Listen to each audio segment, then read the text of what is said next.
I want to introduce you a little bit to maybe not so many facts, but especially the potential for climate neutrality in the European Cenozoic Rift System. And on the first slide, you can see two research infrastructures that are currently built under the lead of KIT, also together with other colleagues from other institutions. And I will introduce you a little bit to these infrastructures. And this is, of course, always connected also to an invitation that if you have any ideas, if you would like to work in these infrastructures, these are open infrastructures, and we are always welcoming everyone with good ideas and proposals. And so, yeah, but I want to introduce you now first to how these infrastructures are linked to the European Cenozoic Rift Systems and why are we currently building up these infrastructures. I'm pretty sure you are much more familiar with the European Cenozoic Rift System than I am. I can only show it to you again from the point of view of this structural map, and just maybe point out a little bit the relevance for Europe. And I mean, you all know that this is, I'm trying to find, sorry, the pointer. Yeah. And this is crossing Central Europe, or even coming from France and going to the North Sea. And already this regional extension shows you that it has quite a relevance within Europe. We know that rift systems are always very well visible in the gravity, and you can see the gravity distribution so it's the Bouguer anomaly through the Upper Rhine Valley as one of the parts of the European Cenozoic Rift System. And as always, we can see that these graben structures are nicely visible by a negative anomaly in the gravity, and so nothing special. But what you can also see is that there's also kind of an internal structuring. We have an area in the central part where we have the most negative anomalies, whereas at the rim of this Upper Rhine graben system, we still can recognize the graben system from the gravity, but it's less visible than the central part. And of course, this is linked to the sedimentary cover of the graben. But what I want to show you is it is not only linked to the sedimentary filling of the graben, but it's also linked to the temperature distribution in the Upper Rhine Valley. On this map, you can see the temperature distribution, mainly taken from oil wells in a depth of about 2,000 meters. And you can see that the red parts are temperatures up to about 150 degrees.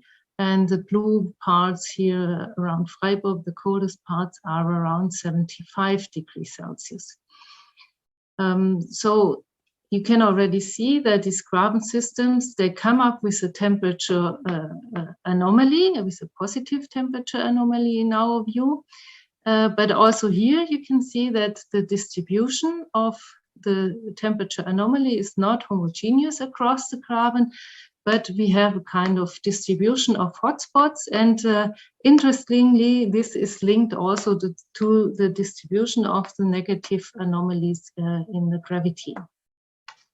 So the question now is what causes this spatial distribution of the temperature anomalies?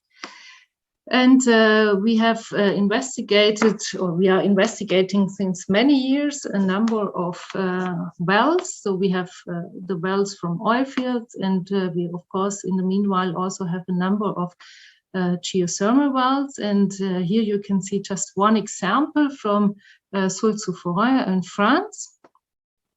So this is located more or less here on the map. You can see the temperature log here from one of these 5 kilometer deep wells in red. And you see that we have a quite high increase of temperature in the upper part of the well. Then we have a kind of moderate increase up to a few degrees per kilometer. And then in the bottom part of the well, we mainly approach the more or less mean geothermal gradient of 30 degrees per kilometer. And so the question is, what causes this temperature distribution? And we have done some, a long time ago, some numerical models, and we could show that the part where we observe only a little increase of temperature with depth is connected to convection, to free convection.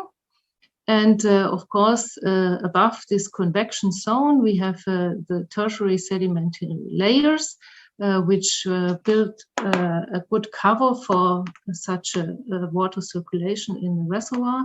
And in the deeper part, we come back to the normal conductive geothermal gradient.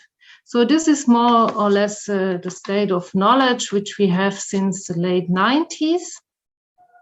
And going back still more in time, we can have a look on the temperature data from the oil fields in the upper Rhine carbon, which are always linked to these temperature anomalies, which you can again see here on the left. And the interesting things, if we evaluate the spatial distribution of these temperature anomalies, we can observe, as the case here in the Landau area, that along major fault zones, like this fault here, we can observe a distribution of positive, negative, positive, negative, positive, negative, and positive temperature anomalies. This is shown for a depth of about 1,000 meters. The difference between positive and negative in this sense is about 15 to 20 degrees Celsius. And it was shown already quite early that the reason for this distribution of temperature anomalies is convection on the fault plane. And this is more or less shown here as the temperature is mapped in different depths and extended, of course, also. And you can see that we have beautiful convection cells on the fault plane of this fault here. And you can also see that with a little bit less evident, but also on other faults, we can observe such a distribution. So it became quite clear in the early times already that the temperature anomalies in the Upper Rhine Valley, they are mainly linked to convection on faults.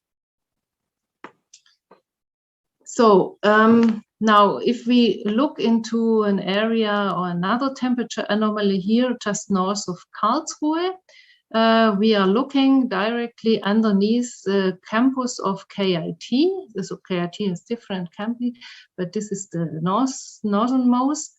And this campus is just next to a former oil field, which you can see here with all these wells.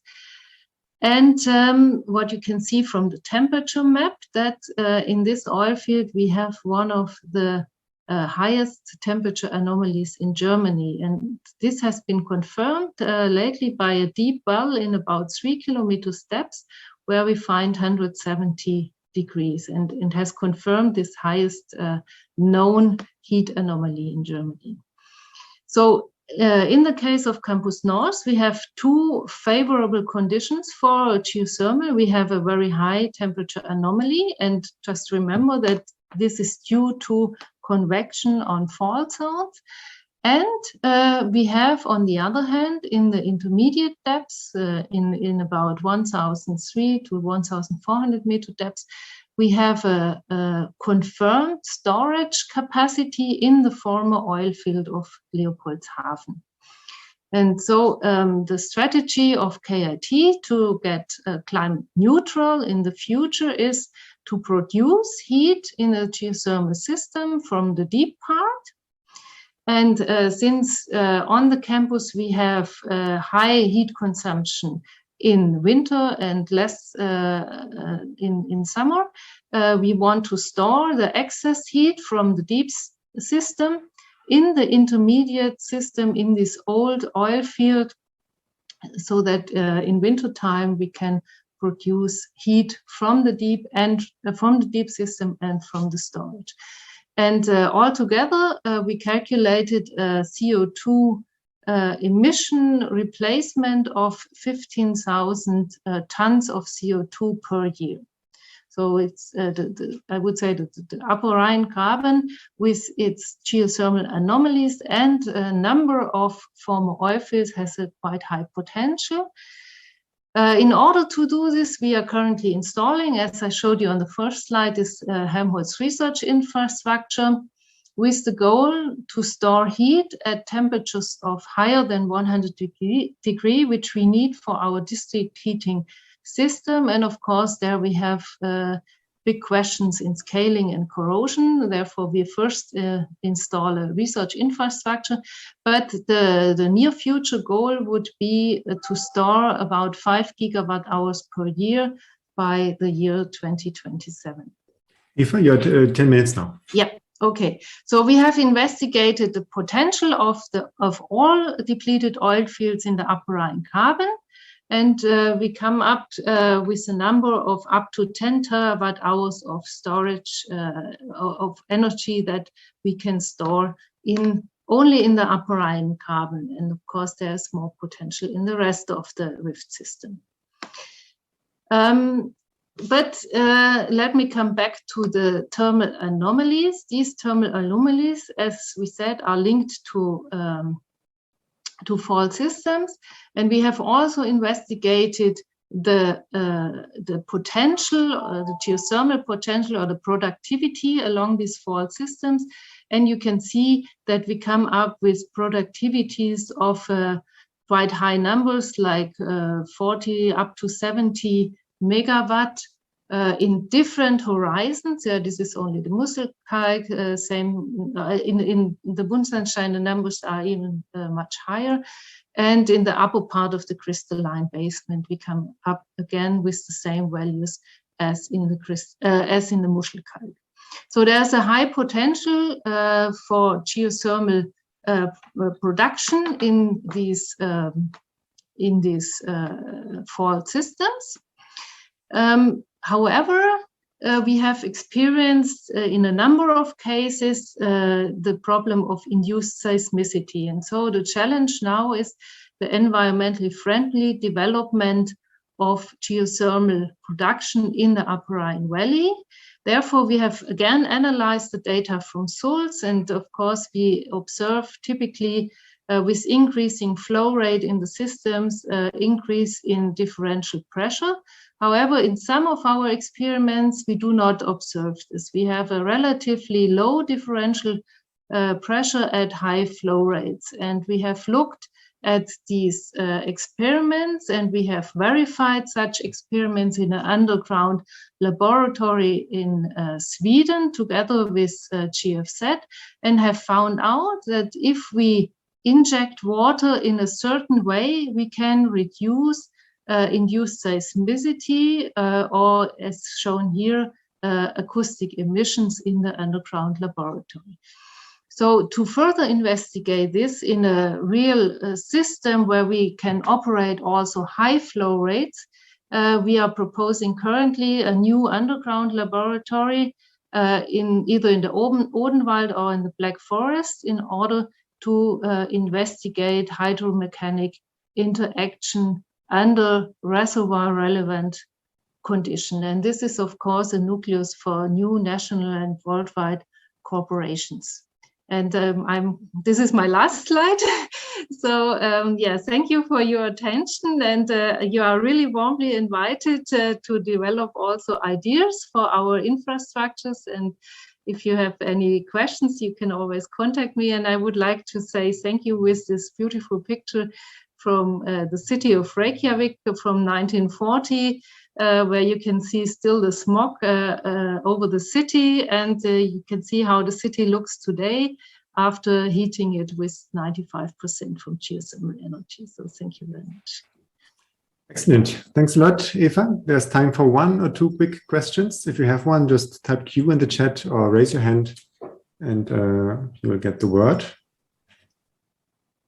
So none of you is very quick. I know that Gianreto has a question. Yeah, I have a question about the seismicity. Do you think that it's just overpressure, or is it also the inherited structures? It can be both. Of course, we have our last experience from France, honestly, is showing us that it's not only the overpressure, but it's also the critically stressed or the critical stress state of the faults. Yeah.